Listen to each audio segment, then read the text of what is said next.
मेरे प्यारे भाइयों और बहनों, मेरा नाम वारिस खान है। मैं एक एक्स मुस्लिम हूँ अफ़गानिस्तान से। मैं इन भाइयों का शुक्रिया अदा करता हूँ जो MNTV हैं, क्योंकि इन्होंने मुझे मौका दिया है मेरी गवाही शेयर करने का, कि आपकी गवाही बहुत से लोगों के हालात बदल सकती है। तो जैसा मैं कंफ्यूज था, अगर आप भी हैं। मैं बचपन से बड़ा हुआ एक इस्लाम और इमाम ख़ानदान में। अ, मेरी माँ को बहुत ज़्यादा दिलचस्पी थी कि वो मुझे एक मदरसे में डाले जो कि एक मज़हबी स्कूल होता है। मैंने कुरान पढ़ा है 5 साल की उम्र से, और जब तक मैं टीन एज में आया तब तक मैंने उसे याद भी कर लिया। मैं उसे रोज़ पढ़ रहा था मस्जिद में जाके, और एक इमाम हमें सिखा रहे थे। मेरे लिए ये समझना बहुत कठिन था कि ये ज़ोर ज़बरदस्ती क्यों है, ये ज़ोर ज़बरदस्ती हर चीज़ में क्यों। और कई बार इमाम हमें इसलिए मारते थे क्योंकि हम सही से वज़ू नहीं कर रहे थे, उस तरीके से जैसा कि दिया है, जो कि एक बर्फीले पहाड़ से हमें लेना होता था। पहले बर्फ़ तोड़ करके उसे पानी बनाना होता था, और फिर मस्जिद आने से पहले उसे वज़ू करना होता था। जबकि मेरी माँ का मकसद था कि मैं इमाम बनूं, क्योंकि हमारे सारे रिश्तेदार इमाम बैकग्राउंड से ही थे। तो मैं इमाम ख़ानदान में ही बड़ा हुआ था और इमाम बैकग्राउंड ही था, जब तक कि मुझे वैसे उससे कोई प्रॉब्लम नहीं थी। तो मुसलमान होने के नाते बड़े हौसले से मैं इस मुल्क में आया। अपने ख़ानदान के साथ रह रहा था, एक मुस्लिम फॉलोवर था। लेकिन वो दिन आया जब मेरी शादी हुई, मेरे बच्चे हुए, और मेरी बेटी 7 साल की थी, और वो सचमुच बहुत बीमार थी। और ये वो समय था जब मैं और ज़्यादा अपने मज़हब को प्रैक्टिस करने लग गया। अपने कुरान पढ़ने के तरीके से, सिर्फ़ कुरान, और ज़्यादा रोज़े, और ज़्यादा कुर्बानियाँ। और मेरी माँ जाती थी सऊदी अरेबिया हर साल हज करने के लिए। वो वहाँ पर 4 बार गई थी, और 5वीं बार जब वो सफ़र में थीं तो वहीं वो मर गईं। जब वो पहली बार गईं और फिर दूसरी बार गईं, उसके बीच में मेरी बेटी बीमार पड़ गई, और मैंने उनसे कहा कि मेरी बेटी के लिए दुआ कीजिए, कुछ कीजिए। उन्होंने वहाँ कुर्बानी की, मेमने की कुर्बानी की सऊदी अरेबिया में, मेरी बेटी की बीमारी के लिए। वो लेके आई थी, बहुत सारी चीज़ें लेके आई थी शिफा के लिए, जिसमें कुरान की आयतें लिखी हुई थी। एक कप था, चांदी का कप, पानी पीने के लिए। हम उसे अपनी ज़ुबान में कहते हैं जामे दुआ। लेकिन उससे कुछ भी अच्छा नहीं हुआ। क्या अच्छी हुई वो? नहीं, उसकी हालत और बिगड़ गई। और मुझे हफ्ते में 2 बार तो उसे हॉस्पिटल ले ही जाना पड़ता था, और एक बड़ा टैंक था हमारे पास उसके बेड के बगल में। हम नाक से ऑक्सीजन लगाते थे उसे, और उसे स्कूल जाने में भी बहुत मुश्किल हो रही थी। और स्कूल के लिए हमारे पास इतनी बड़ी एक बोतल में दवाई होती थी, जो कि हम टीचर को दे देते थे, ताकि बस इतना हो कि वो ठीक रहे। तो मेरा ये सवाल था कि आखिर क्यों मेरी दुआओं का जवाब नहीं आ रहा है। क्या मैंने मज़हब में कोई गलती कर दी है? क्या मैंने ज़्यादा दुआ नहीं की, या मैंने ज़्यादा कुर्बानी नहीं की? क्या मैंने कुरान ज़्यादा नहीं पढ़ा? अरे, मैंने तो उसे पूरा याद कर लिया, अब बचा ही क्या है? मुझे किधर जाना चाहिए? तो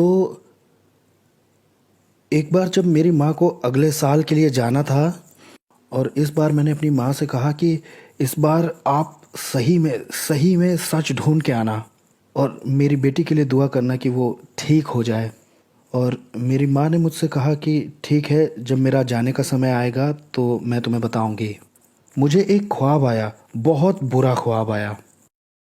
और मैंने उस सपने में ऐसे देखा कि मेरी माँ जो है सऊदी अरेबिया में है, और मक्का में, जो कि काबा के पूरब का हिस्सा है, वहाँ वो वहाँ दुआ करने के लिए गई। और जब वो चक्कर लगा रही थी हज के, और यहाँ इस तरह की कुछ बात हो रही थी कि दिन ब दिन मैं दुआ किए जा रहा था अल्लाह के नाम में, इस्लाम के खुदा से, कि इस्लाम के अल्लाह मेरी बेटी ठीक हो सके। और मुझे नहीं लगा कि मेरी कोई दुआ सुनी गई। वहाँ मेरी माँ सऊदी अरेबिया गई हैं, क्योंकि मैं बच्चों को छोड़ के नहीं जा सकता, और बेटी को ले जा नहीं सकता, क्योंकि यहाँ मेरी भी एक ज़िंदगी है। और मेरी माँ जाती हैं, और मैंने उनसे कहा है कि आप कुर्बानी करिए वहाँ। और वो गई हुई थी कुर्बानी के लिए, वो मेमने की कुर्बानी थी। और एक बार मैंने ख्वाब देखा कि मेरी माँ सऊदी अरेबिया गई हुई हैं और मैं वहाँ उनके साथ हूँ, मैं काबा के अंदर हूँ और मैंने ख्वाब में देखा हर कोई वहाँ काले कपड़े पहने हुए है। अब ये सफ़ेद क्यों नहीं थे ये, और मैं इसे देख रहा था काबा के अंदर से ही, और मैंने देखा कि एक पत्थर या कोई चीज़ पड़ी है और उस पर कपड़ा है, वो ऐसे रेशम का कपड़ा है और उसमें एक डिज़ाइन ऐसे बनी हुई है। और मैंने उसके नीचे से झांक के देखा तो कुछ हिल जैसा रहा था और मुझे बड़ी हैरत हुई कि आखिर ये क्या था। और मुझे माफ़ कीजिएगा, ये मेरा ख्वाब था। मैंने नीचे अजगर देखा वहाँ और मैं डर गया और दौड़कर अपनी माँ को ढूंढने में लग गया और मैंने देखा कि एक तूफ़ान आने वाला है और सब लोग घबरा कर भाग रहे हैं, इधर उधर गिर रहे हैं। और ये मेरा ख्वाब था। मैंने अपनी माँ और बहन को देखा और मैंने उनके हाथ को पकड़ लिया और मैंने कहा कि जान बचाकर भागो, क्योंकि हम सब यहाँ मरने ही वाले हैं, क्योंकि हर तरफ से आग बरसने वाली है। और हम भागते भागते एक पहाड़ी पर चढ़ गए और उस पहाड़ी पर एक कमरा था और उस कमरे में रोशनी थी और दरवाजे से ठीक सामने सीधे एक दीवार बनी थी और उस दीवार पर यीशु मसीह का एक क्रूस बना था और उससे रोशनी निकल रही थी। और मैंने कहा, क्योंकि मैं अंदर था कमरे के और माँ और बहन बाहर थी, और मैं उनके हाथों को पकड़ के उन्हें अंदर खींचना चाह रहा था और मैंने कहा, आइए यहाँ महफूज है, बाकी सब जगह तूफ़ान है, मेहरबानी करके अंदर आ जाइए। मेरी माँ ने इनकार कर दिया। मेरे लिए ये बहुत बुरा ख्वाब था। 2 दिन बाद रात के 2 बजे मेरे दरवाज़े पे दस्तक हुई। रात के 2 बजे मेरा छोटा भाई आया था और उसने अरबी में कहा, और मैंने कहा, क्या हुआ? ये तब पढ़ा जाता है जब कोई मर जाता है। मेरी माँ मर चुकी थी जब मैंने ये ख्वाब देखा। वो नष्ट हो गई, मुझे माफ़ कीजिए। मैं उम्मीद करता हूँ शायद मैं उन्हें जन्नत में देखूँ। मेरा दिल टूट गया क्योंकि उसने इनकार कर दिया था।